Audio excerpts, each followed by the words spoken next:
Kebanyakan orang itu hanya mikirin kolesterol, tetapi lupa mikirin trigliserida. Jadi kadar trigliserida yang tinggi itu juga bisa memicu banyak gangguan ya.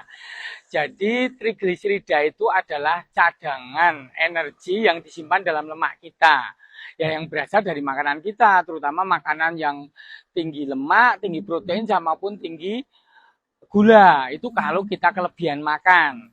Nah, kalau cadangan trigliserida tinggi itu bisa menyebabkan adanya plak di selang pembuluh darah maupun juga peradangan pada pankreas atau pankreatitis.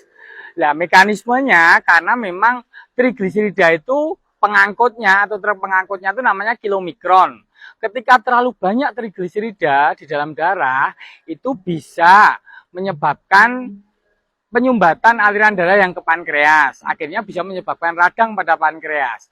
Demikian juga karena trigliserida itu terdiri dari 3 asam lemak bebas bergabung dengan gliserol. Ketika asam lemak bebas banyak dilepaskan di dalam aliran darah, itu bisa menyebabkan juga peradangan pada pankreas. Ya, yang jadi perbandingan sederhana itu bukan hanya trigliserida yang tinggi, tetapi juga HDL kolesterol yang rendah.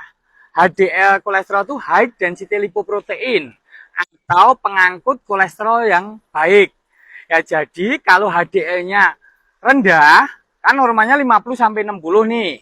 Kalau HDL rendah dan trigliseridanya tinggi, trigliserida tinggi itu ukurannya antara 200 sampai 500. Bahkan ada yang sampai 1000 itu ada. Ketika perbandingan antara trigliserida dibagi dengan HDL kolesterol itu lebih dari 2, itu kurang baik. Apalagi lebih dari 4, apalagi lebih dari 6, itu potensi tidak baik.